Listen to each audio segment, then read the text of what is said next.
नमस्कार, मैं चंद्रकला शर्मा, सहायक आचार्य राजनीति विज्ञान, श्री कल्याण राजकीय कन्या महाविद्यालय सीकर।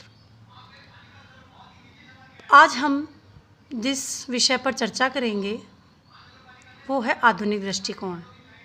इससे पूर्व हमने राजनीति विज्ञान के परंपरागत दृष्टिकोण पर चर्चा की थी। सामान्यतः हम देखें तो परंपरावादी राजनीति सिद्धांत जो है वो अपने विचारकों के मूल्यों से प्रभावित था, लेकिन आधुनिक राजनीतिक जो दृष्टिकोण है वो तर्क और वैज्ञानिकता पर आधारित है।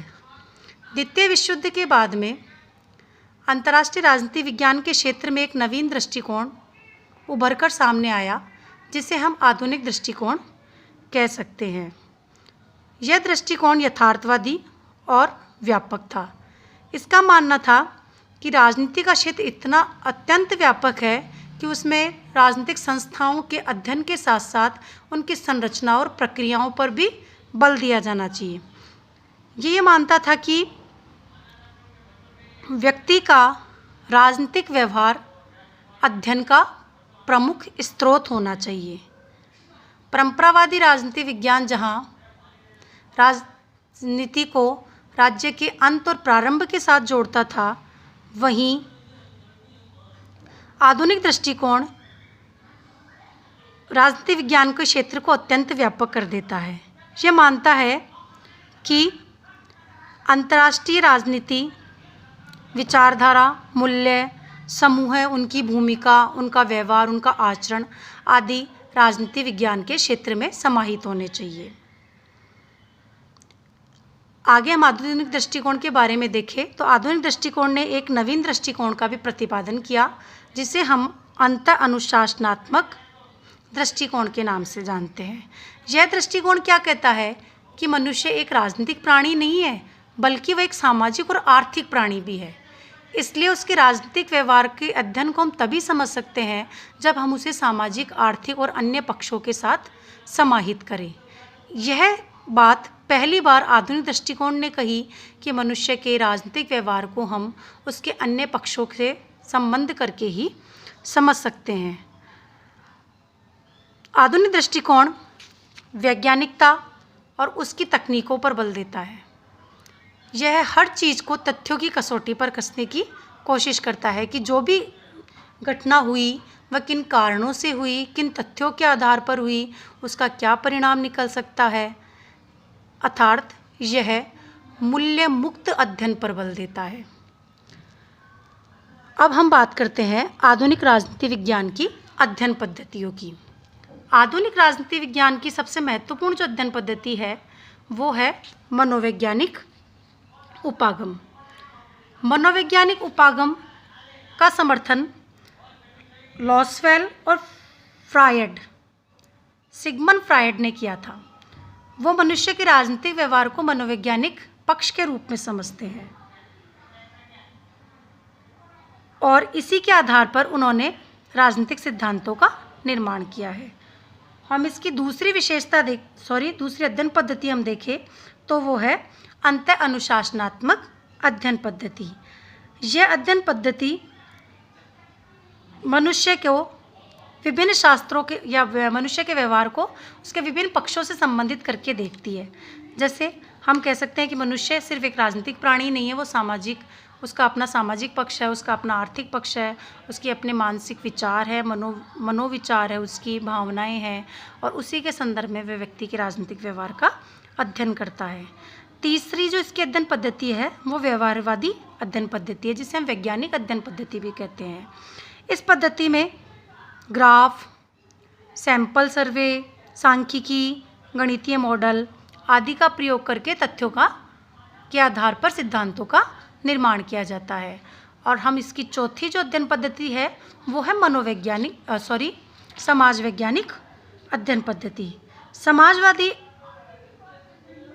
समाज वैज्ञानिक जो पद्धति है उसको मैकाइवर, डेविड ईस्टन, ऑमंड आदि ने प्रतिपादित किया और उन्होंने माना कि राजनीतिक शास्त्र के अध्ययन के लिए समाज वैज्ञानिक उपागम अत्यंत आवश्यक है।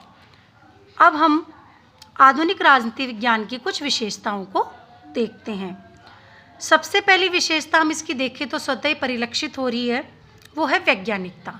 जैसे हम पूर्व में चर्चा भी कर चुके हैं अभी कि यह सिर्फ वैज्ञानिकता पर आधारित अध्ययन दृष्टिकोण है। ये मानता है कि तथ्यों की वैज्ञानिकता के आधार पर सिद्धांतों का निर्माण किया जाए। ये कहता है कि राजनीतिक घटनाओं व तथ्यों की वैज्ञानिकता के आधार पर ही किसी भी सिद्धांत की कसौटी को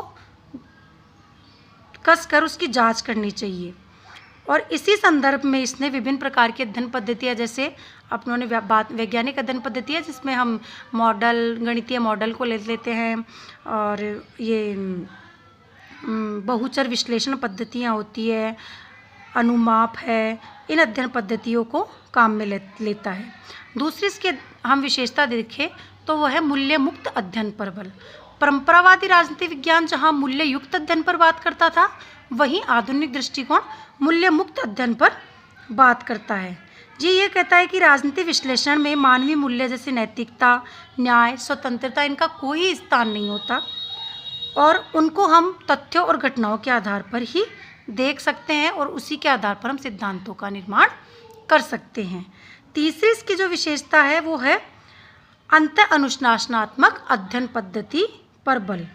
इसका मानना है कि व्यक्ति के राजनीतिक व्यवहार को हम उसके विभिन्न पक्षों के आधार पर समझ सकते हैं, जैसे सामाजिक, आर्थिक, राजनीतिक, मनोवैज्ञानिक आदि। चौथी इसकी जो विशेषता है वो है यथार्थवादी व्यवहारपरक अध्ययन पर बल। आधुनिक राजनीतिक वैज्ञानिक तथ्यपरक और यथार्थवादी अध्ययन पर बल देते हैं। उनका मानना है कि जितने भी सिद्धांत बने उन सिद्धांतों को हम तथ्य और वैज्ञानिकता की कसौटी पर ही कसें और उसी के आधार पर हम अपने अध्ययन को प्रस्तुत करें। इसकी अगली विशेषता हम देखें तो शोध और सिद्धांत में घनिष्ठ संबंध होता है। आधुनिक दृष्टिकोण के समर्थक जो है वो सारे विद्वान जो हैं शोध और सिद्धांत को एक दूसरे के बिना निरर्थक मानते हैं। उनका मानना है कि शोध और सिद्धांत के आधार पर ही हम विभिन्न घटनाओं के बीच के संबंध को खोज सकते हैं और उनका विश्लेषण कर सकते हैं। अगली हम इसकी विशेषता जो देखें, पहली बार इस अध्ययन दृष्टिकोण ने राजनीति विज्ञान के क्षेत्र को अत्यंत व्यापक किया और उसमें कुछ नवीन शब्दों को या शब्दावलियों का विकास किया। आज हम वर्तमान में जहां राजनीति विकास, राजनीतिक आधुनिकीकरण, राजनीतिक संस्कृति, राजनीतिक समाजीकरण जो नई अवधारणाएं चली है, उन अवधारणाओं को स्पष्ट रूप से हम आधुनिक दृष्टिकोण के संबंध में ही समझ सकते हैं। ये है आधुनिक दृष्टिकोण की विशेषताएं।